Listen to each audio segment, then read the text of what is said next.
Chapter 12 Inside Information. For a long time, the dwarves stood in the dark before the door and debated until at last Thorin spoke. Now is the time for our esteemed Mr. Baggins, who has proved himself a good companion on our long road, and a hobbit full of courage and resource far exceeding his size, and if I may say so, possessed of good luck far exceeding the usual allowance. Now is the time for him to perform the service for which he was included in our company. Now is the time for him to earn his reward. You're familiar with Thorin's style on important occasions, so I will not give you any more of it, though he went on a good deal longer than this. It was certainly an important occasion, but Bilbo felt impatient. By now he was quite familiar with Thorin too, and he knew what he was driving at. If you mean you think it is my job to go into the secret passage first, O Thorin, Thrain's son Oakenshield, may your beard grow ever longer, he said crossly. Say so at once, and have done. I might refuse. I have got you out of 2 messes already, which were hardly in the original bargain, so that I am, I think, already owed some reward. But 3rd time pays for all, as my father used to say, and somehow I don't think I shall refuse. Perhaps I have begun to trust my luck more than I used to in the old days. He meant last spring before he left his own house, but it seemed centuries ago. But anyway, I think I will go and have a peep at once, and get it over. Now, who is coming with me? He did not expect a chorus of volunteers, so he was not disappointed. Filly and Killy looked uncomfortable and stood on one leg, but the others made no pretence of offering, except old Balin, the lookout man, who was rather fond of the hobbit. He said he would come inside at least, and perhaps a bit out of the way too, ready to call for help if necessary. Most that can be said for the dwarves is this. They intended to pay Bilbo really handsomely for his services. They had brought him to do a nasty job for them, and they did not mind the poor little fellow doing it if he would. But they would have all done their best to get him out of trouble, if he got into it, as they had in the case of the trolls at the beginning of the adventures when they had any particular reasons for being grateful to... I'll try that again. Bilbo paid really handsomely for his services. They had brought him to do a nasty job for them, and they did not mind the poor little fellow doing it if he would.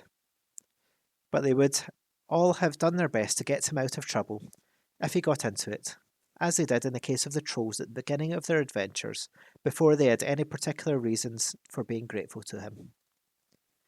There it is. Dwarves are not heroes, but calculating folk, with a great idea of the value of money. Some are tricky and treacherous, and pretty bad lots. Some are not, but are decent people like Thorin and company, if you don't expect too much.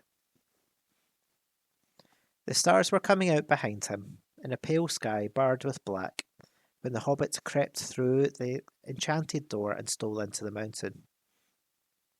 It was far easier going than he expected. This was no goblin entrance, or rough wood elf's cave. It was a passage made by dwarves, at the height of their wealth and skill. Straight as a ruler, smooth-floored and smooth-sided, going with a gentle, never-varying slope direct to some distant end in blackness below. After a while, Balin bade Bilbo good luck, and stopped where he could still see the faint outline of the door, and by a trick of the echoes of the tunnel hear the rustle of the whispering noises of the others just outside.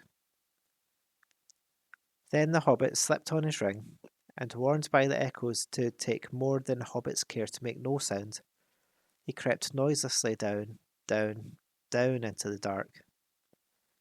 He was trembling with fear, but his little face was set and grim. Already he was a very different hobbit from the one that had run out without a pocket handkerchief from Bag End long ago. He had not had a pocket handkerchief for ages. He loosened his dagger on its sheath, tightened his belt, and went on.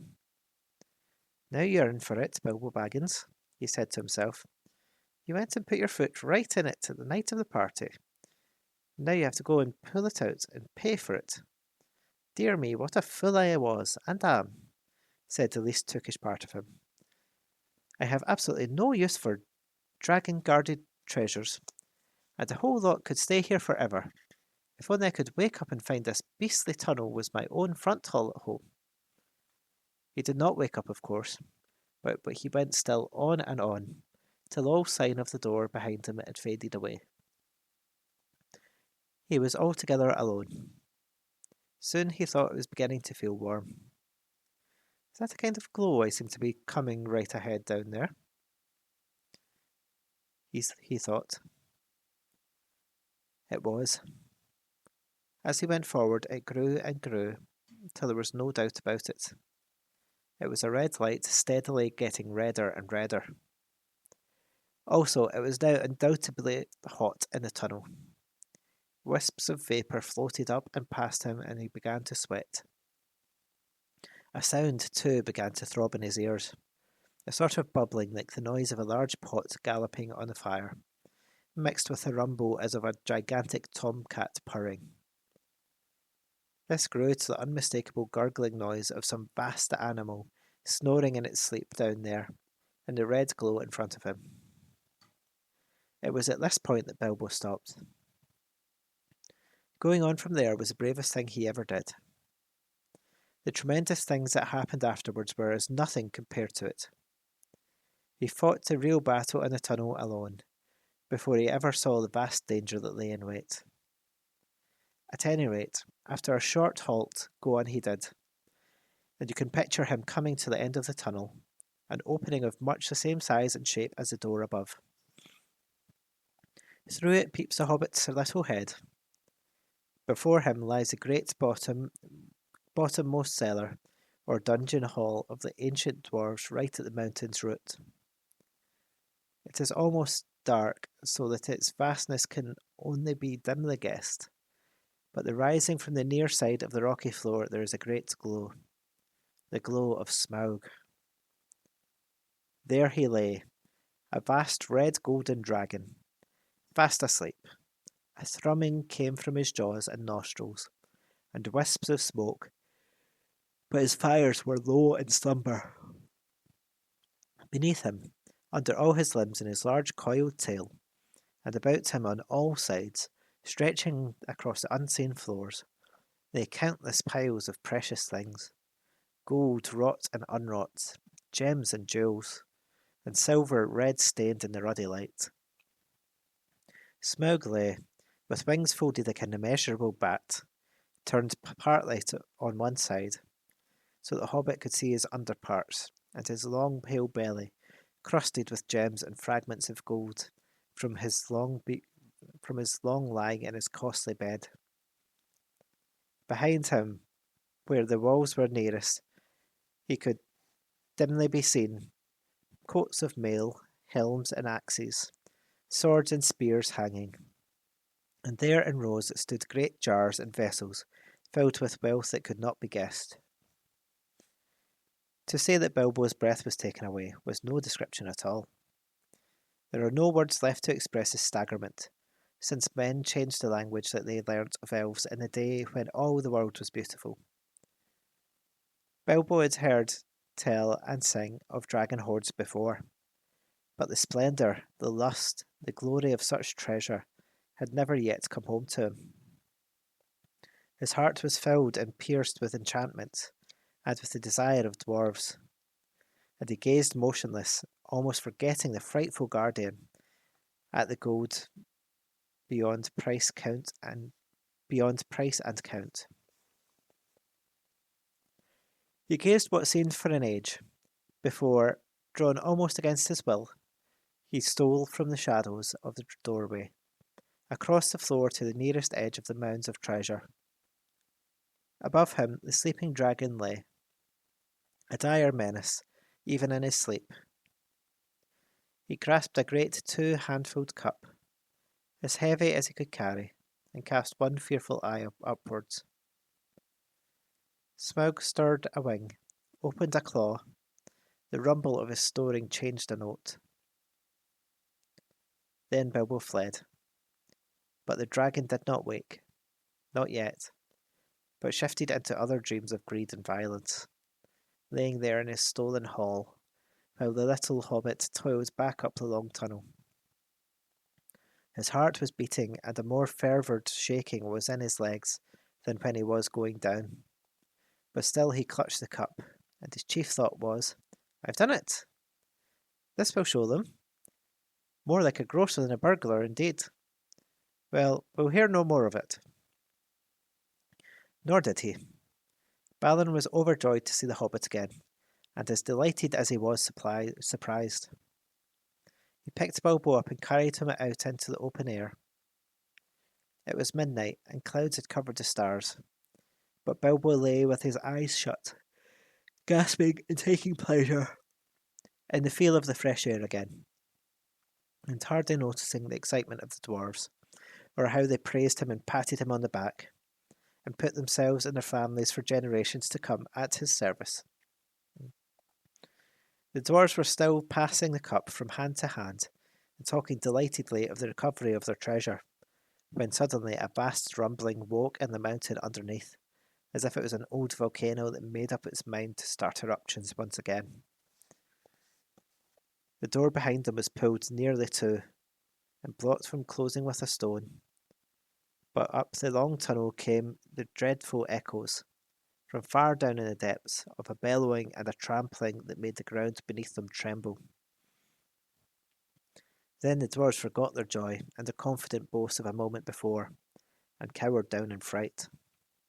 Smaug was still to be reckoned with. It does not do to leave a live dragon out of your calculations, if you live near him. Dragons may not have much real use for all their wealth, but they know it to announce as a rule, especially after long possession, and Smaug was no exception. He had passed from an uneasy dream, in which a warrior, altogether insignificant in size, but provided with bitter sword and great courage, figured most unpleasantly, to a doze, and from a doze to a wide waking. There was a breath of strange air in his cave. Could there be a draught from that little hole? He had never felt quite happy about it, though it was so small, and now he glared at it in suspicion and wondered why he had never blocked it up. Of late, he had half fancied he had caught the dim echoes of knocking sound from far above that came down through it to his lair. He stirred and stretched forth his neck to sniff. Then he missed the cup. Thieves! Fire! Murder! Such a thing had not happened since first he came to the mountain. His rage passes description. The sort of rage that is only seen when rich folk that have more than they can enjoy suddenly lose something that they have long had but have never used before or wanted. His fire belched forth. This hole smoked. He shook the mountain roots. He thrust his head in vain at the little hole, and then coiling his length together, roaring like thunder underground, he sped from his deep lair through its great door, and into the huge passages of the mountain palace, and up towards the front gate. To hunt the whole mountain till he had caught the thief, and had torn and trampled him, was his one thought. He issued from the gate. The waters rose in fierce whistling steam, and he soared blazing into the air, and settled on the mountain top, in a spout of green and scarlet flame. The dwarves heard the awful rumour of his flight, and they crouched against the walls of the grassy terrace, cringing under boulders, hoping somehow to escape the frightful eyes of the hunting dragon. There they would have all been killed if it had not been for Bilbo once again. "Quick, quick!" he gasped. "The door! The tunnel! It's no good here." Roused by these words, they were just about to creep inside the tunnel when Bifur gave a cry. "My cousins! Boffer and Bomber! We have forgotten them, and they are down in the valley." "They will be slain, and their ponies too, and all their stores lost," moaned the others. "We can do nothing." "Nonsense," said Thorin, recovering his dignity. We cannot leave them. Get inside, Mr. Baggins and Balin, and you too, Philly and Killy. The dragon shan't have all of us. Now you others, where are the ropes? Be quick. These were perhaps the worst moments that they had been through yet. The horrible sounds of Smaug's anger were echoing in the stony hollows far above. At any moment they might come blazing down, or fly whirling round and find them there, near the perilous cliff's edge, holding madly at the ropes. Up came Boffer, and still all was safe. Up came Bomber, puffing and blowing while the ropes creaked, and still all was safe. Up came some tools and bundles of stores, and then the danger was above them. A whirring noise was heard. A red light touched the points of standing rocks. The dragon came. They barely had time to fly back to the tunnel, pulling and dragging in their bundles, when Smaug came hurtling from the north, licking the mountainsides with flame, beating his great wings with a noise like a roaring wind. His hot breath shriveled the grass before the door, and drove in through the crack they had left open and scorched them as they lay hid. Flickering fires leapt up and black rock shadows danced. Then darkness fell as he passed again. The ponies screamed with terror, burst their ropes and galloped wildly off. The dragon swooped and turned to pursue them, and was gone. That'll be the end of our poor beasts, said Thorin. Nothing can escape Smaug once he sees it. Here we are, and here we shall have to stay, unless anyone fancies tramping on the long open miles back to the river with Smaug on the watch. It was not a pleasing thought. They crept further down the tunnel. And there they lay and shivered, though it was warm and stuffy, until dawn came pale through the crack of the door. Every now and again, through the night, they could hear the roar of the flying dragon grow, and then pass and fade, as he hunted round and round the mountainsides. He guessed from the ponies, and from the traces of the camps he had discovered, that men had come from the river and the lake, and had scaled the mountainside from the valley, where the ponies had been standing. But the door withstood his searching eye, and the little high-walled bay had kept out his fiercest flames. Long he had hunted in vain, till the dawn chilled his wrath, and he went back to his golden couch to sleep, and to gather new strength. He would not forget or forgive the theft, if 1,000 years turned him to a smouldering stone, but he could afford to wait. Slow and silent, he crept back to his lair, and half closed his eyes. When morning came, the terror of the dwarves grew less. They realised that dangers of this kind were inevitable in dealing with such a guardian, and that it was no good giving up their quest yet. Nor could they get away just now, as Thorin had pointed out. Their ponies were lost or killed, and they would have to wait some time before Smaug relaxed his watch sufficiently for them to dare the long way on foot. Luckily, they had saved enough of their stores to last them for some time. They debated long on what was to be done, but they could think of no way of getting rid of Smaug, which had always been a weak point in their plans, as Bilbo felt inclined to point out. Then, as is the nature of folk that are thoroughly perplexed, they began to grumble at the hobbit, blaming him for what had at first so pleased them, for bringing away a cup and stirring up Smaug's wrath so soon. What else do you suppose a burglar is to do? Said Bilbo angrily. I was not engaged to kill dragons, that is warrior's work, but to steal treasure. I made the best beginning I could. Did you expect me to trot back with a whole horde of Thror on my back? If there is any grumbling to be done, I think I might have a say. You ought to have brought 500 burglars, not one. I am sure it reflects great credit on your grandfather, but you cannot pretend that you ever made the vast extent of his wealth clear to me. I should want hundreds of years to bring it all up, if I was 50 times as big, and Smug as tame as a rabbit. After that, of course, the dwarves begged his pardon. What then do you propose we should do, Mr. Baggins? Asked Thorin politely. I have no idea at the moment, if you mean about removing the treasure. That obviously depends entirely on getting some new turn of luck, and getting rid of Smaug. Getting rid of dragons is not at all in my line, but I will do my best to think about it. Personally, I have no hopes at all, and wish I was safe back at home.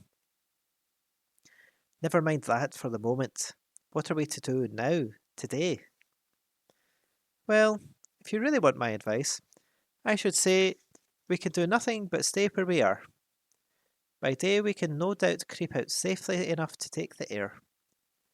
Perhaps before long one or two could be chosen to go back to the store by the river and replenish our supplies. But in the meanwhile, everyone ought to be set inside the tunnel by night. Now, I will make you an offer. I have my ring, and I will creep down this very noon. Then if ever, Smaug ought to be napping. And see what he's up to. Perhaps something will turn up.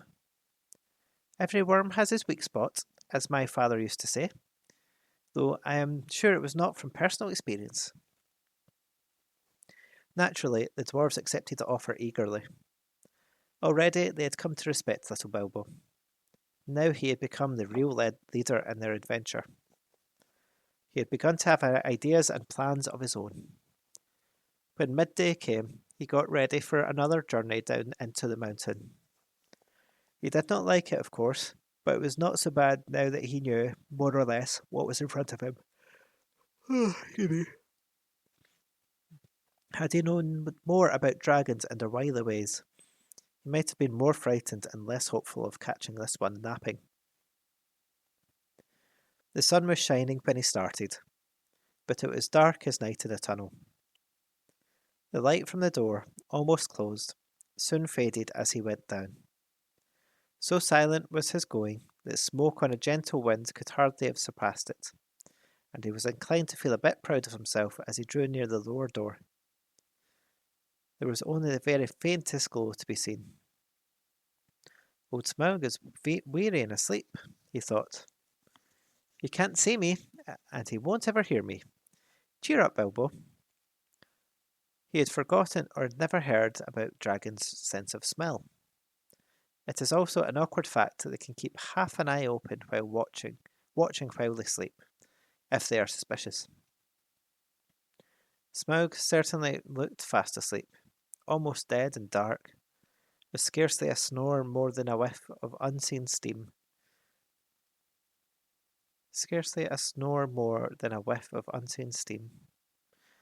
When Bilbo peeped once more from the entrance.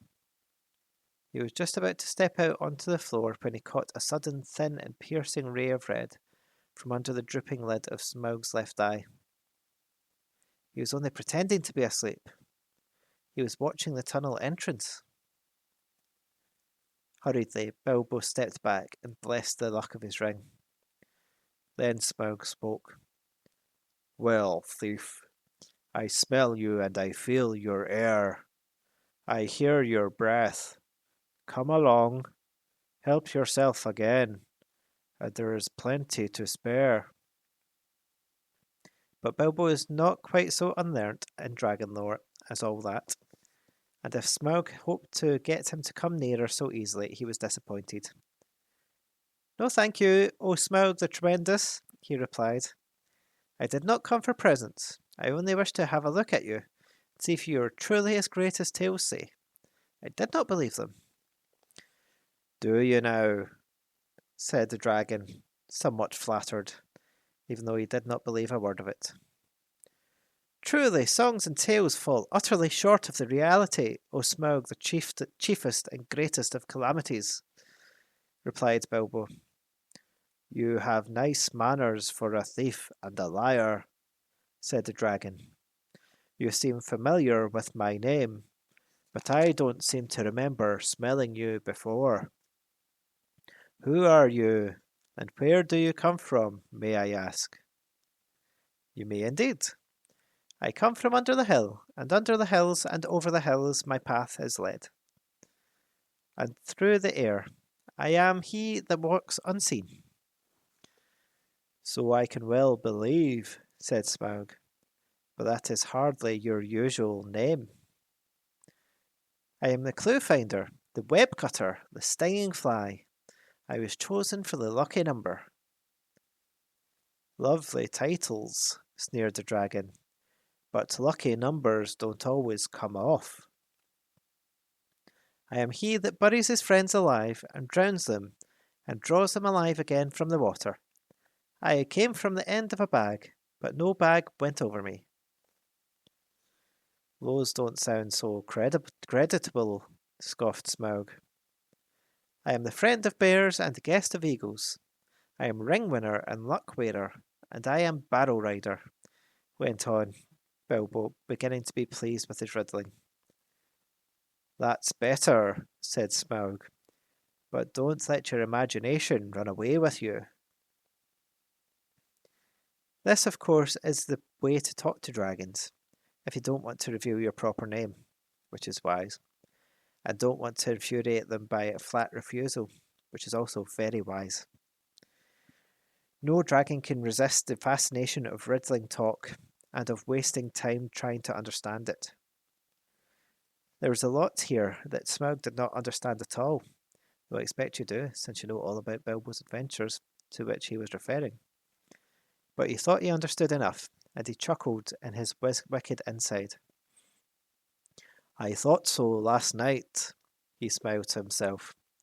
Lake men, some nasty scheme of those miserable tub-trading lake men. Or I'm a lizard. I haven't been down that way for an age and an age, but I will soon alter that. Very well, O Barrow Rider, he said aloud. Maybe Barrow was your pony's name, and maybe not, and maybe it was fat enough. You may walk unseen, but you did not walk all the way.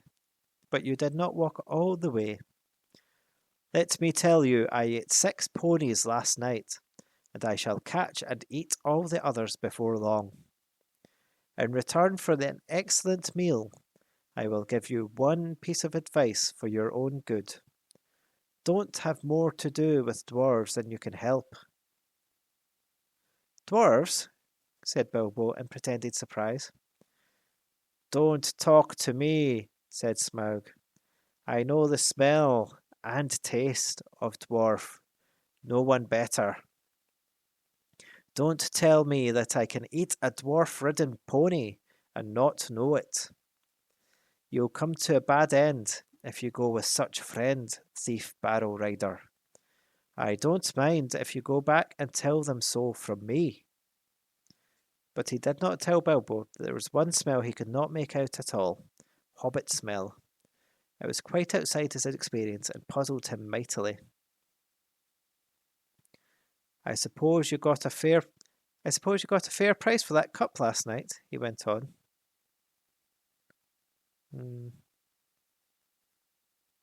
Oh no, this is Smaug again. Apologies. I suppose you got a fair price for that cup last night, he went on. Come now, did you? Nothing at all. Well, that's just like them. And I suppose they are skulking outside, and your job is to do all the dangerous work and get what you can when I'm not looking. For them. And you will get a fair share. Don't you believe it? If you get off alive, you will be lucky. Bilbo was now beginning to feel really uncomfortable. Whenever Smaug's roving eye, seeking for him in the shadows, flashed across him, he trembled, and an unaccountable desire seized hold of him to rush out and reveal himself and tell all the truth to Smaug. In fact, he was in grievous danger of coming under the dragon's spell. But plucking up courage, he spoke again. You don't know everything, O Smaug the Mighty, said he. Not gold alone brought us hither. Ha ha! You admit the us, laughed Smaug. Why not say us 14 and be done with it, Mr. Lucky Number? I am pleased to hear that you had other business in these parts beside my gold. In that case, you may, perhaps, not altogether waste your time. I don't know if it has occurred to you that even if you could steal the gold one by one, a matter of 100 years or so, you could not get it very far. Not much use on the mountainside. Not much use in the forest. Bless me! Had you never thought of the catch? A 14th share, I suppose, or something like it. Those were the terms, eh? But what about delivery? What about cartage? What about armed guards and tolls? And Smaug laughed aloud. Ha ha ha ha ha! He had a wicked and wily heart, and he knew his guesses were not far out, though he suspected that the lake men were at the back of the plans, and that most of the plunder was meant to stop there in the town, by the shore that in his young days had been called Esgaroth. You will hardly believe it, but poor Bilbo was really very taken aback. So far, all his thoughts and energies had been concentrated on getting to the mountain and finding the entrance. He had never bothered to wonder how the treasure was to be removed. Certainly never how any part of it that might fall to his share was to be brought back all the way to Bag End Underhill. Now a nasty suspicion began to grow in his mind. Had the dwarves forgotten this important point too, or were they laughing in their sleeves at him all the time? That is the effect that dragon talk has on the inexperienced. Bilbo, of course, ought to have been on his guard, but Smaug had a rather overwhelming personality. I tell you, he said, in an effort to remain loyal to his friends and to keep his end up, the gold was only an afterthought with us. We came over hill and under hill by wave and wind for revenge. Surely, O Smaug the unaccessibly wealthy, you must realise that your success has made you quite some bitter enemies. Then Smaug really did laugh. Ha ha ha ha ha. A devastating sound. That's very devastating, I know. Which shook Bilbo to the floor.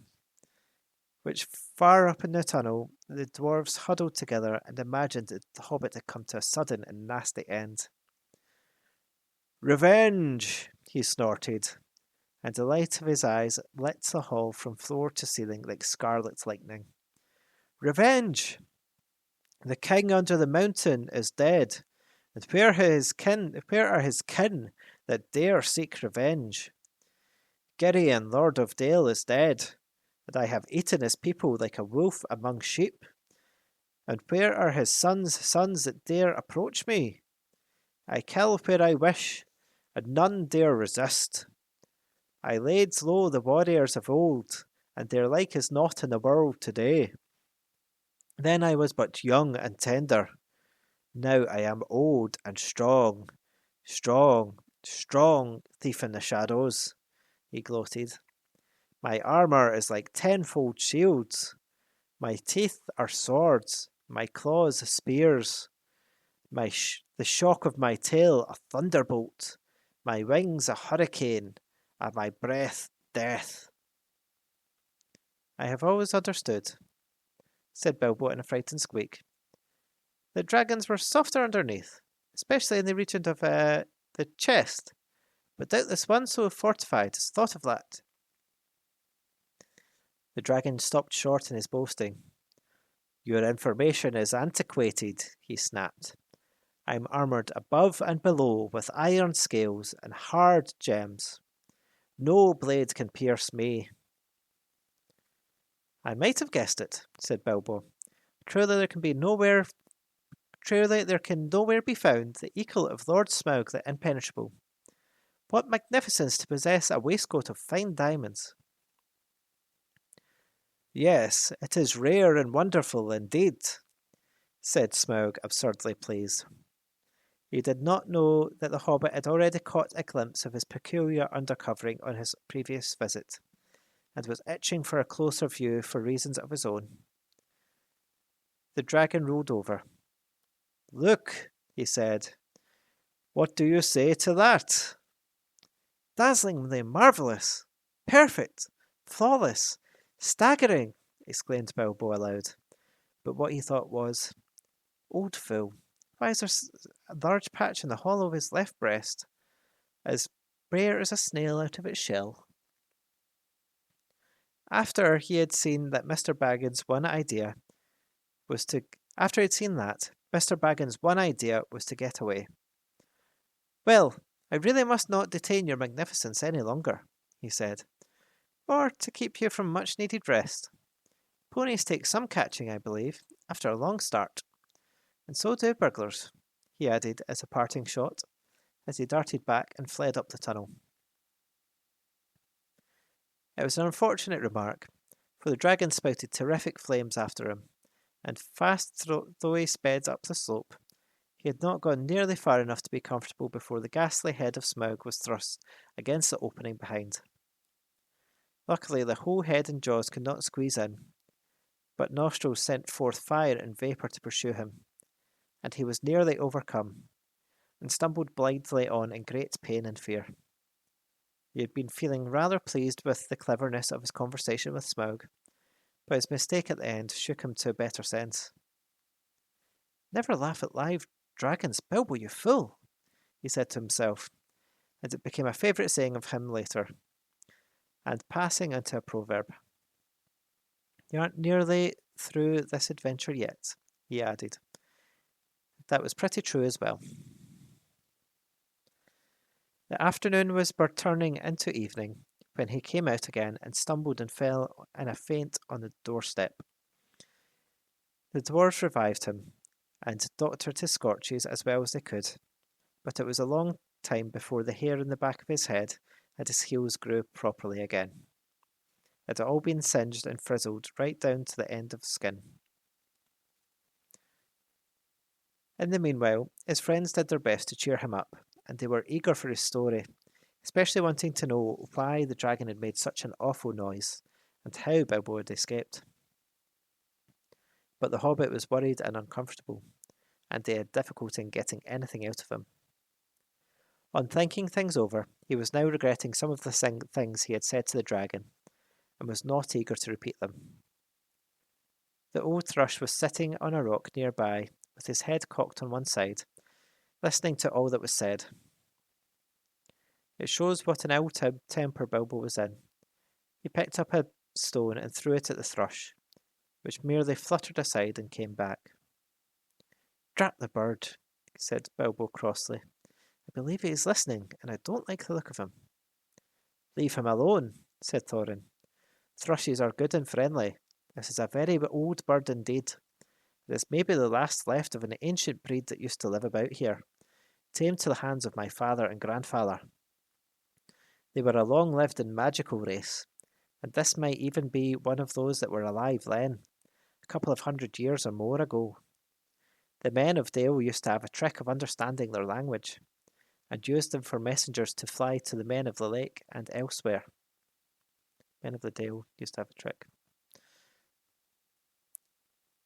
Well, he'll have news to take to Lake Town all right, if that is what he is after, said Bilbo. Though I don't suppose there are any people left that trouble with thrush language.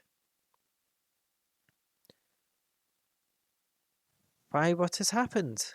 Cried the dwarves. Do get on with your tale. So Bilbo told them all he could remember, and he confessed he had a nasty feeling that the dragon guessed too much from his riddles, and added to the camps and ponies.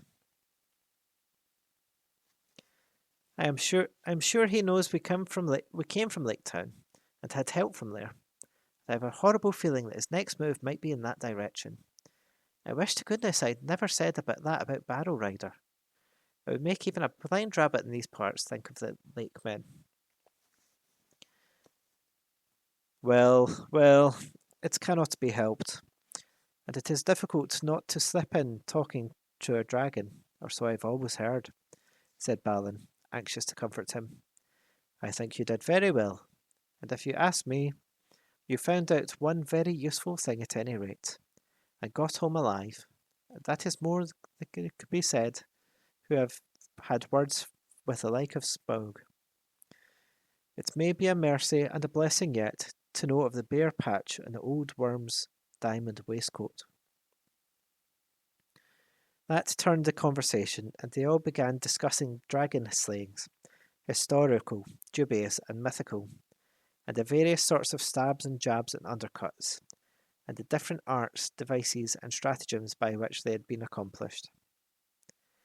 The general opinion was that catching a dragon napping was not as easy as it sounded, and the attempt to stick one or prod one asleep was more likely to end in disaster than a bold frontal attack. All the while they talked, the thrush listened, till at last, when the stars began to peep forth. Sorry, Andy knocked the door, and I need to get back to where I was. All the while they talked, the thrush listened, till at last, when the stars began to peep forth, it silently spread its wings and flew away. And all the while they talked, and the shadows lengthened, Bilbo became more and more unhappy, and his forebodings grew. At last he interrupted them. I'm sure we're very unsafe here, he said, and I don't see the point of sitting here. The dragon has withered all the pleasant green, and anyway, the night has come, and it is cold. But I feel it in my bones that this place will be attacked again. Smaug now knows how I came down to this hill, to his hall, and you can trust him to guess where the other end of the tunnel is. He will break all this side of the mountain to bits, if necessary, to stop up our entrance, and if we are smashed with it, the better he will like it. You are very gloomy, Mr. Baggins, said Thorin. Why has not Smaug blocked off the lower end then, if he is so eager to keep us out? He is not, or we should have heard him.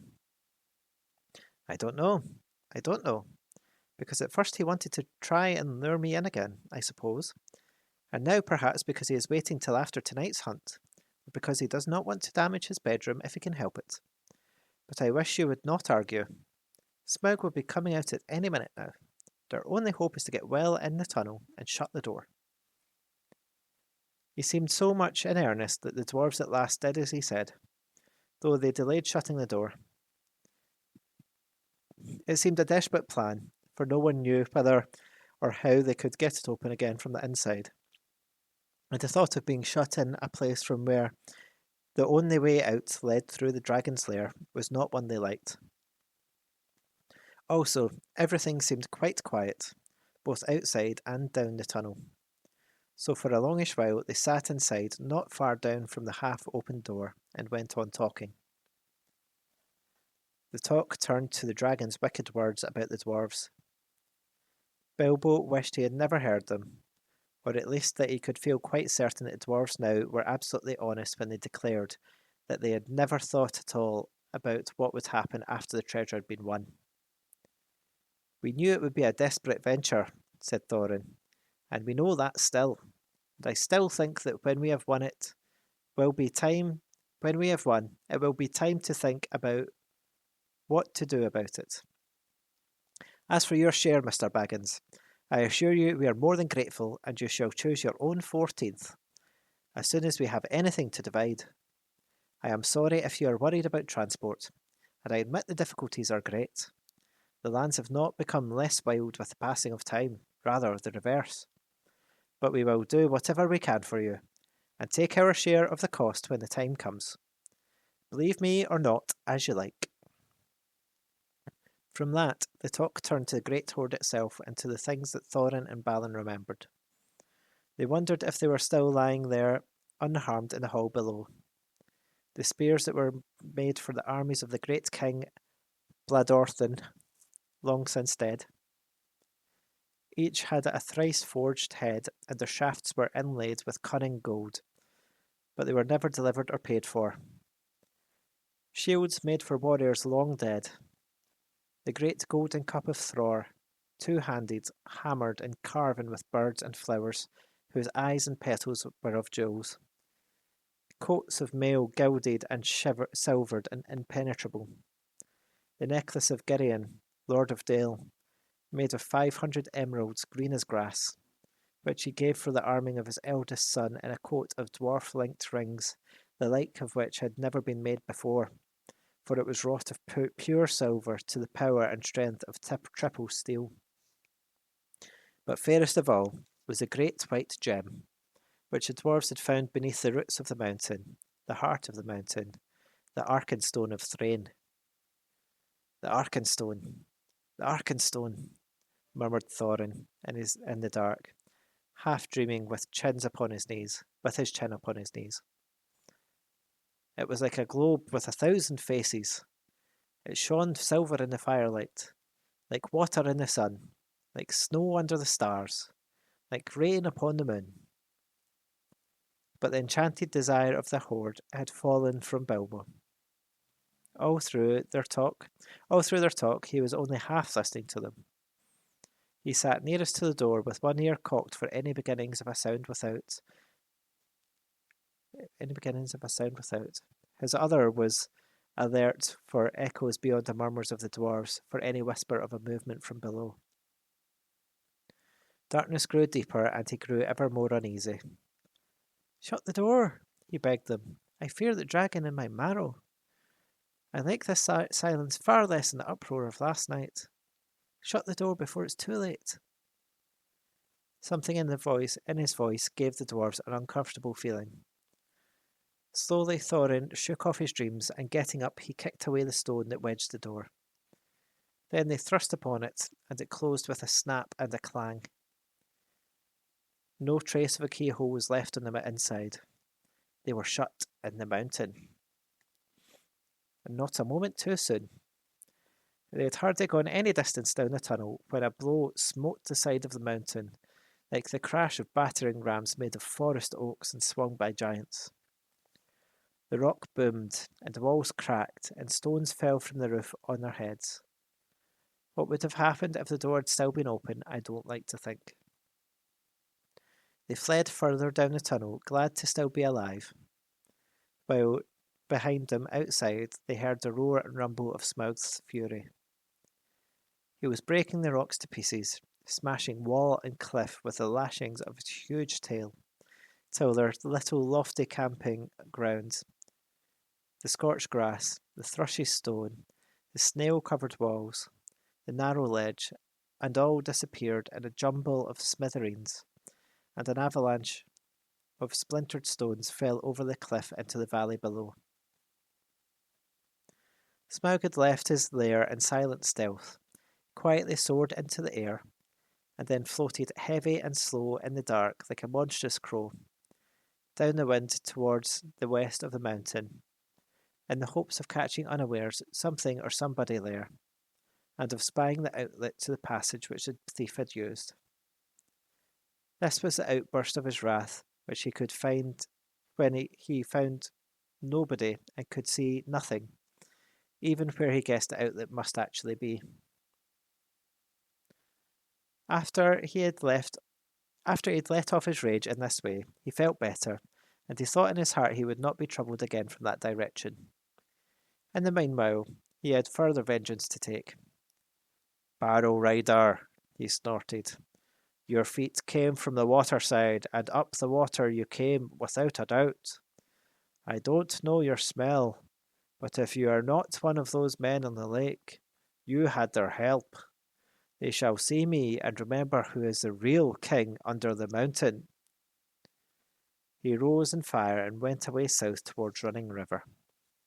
No.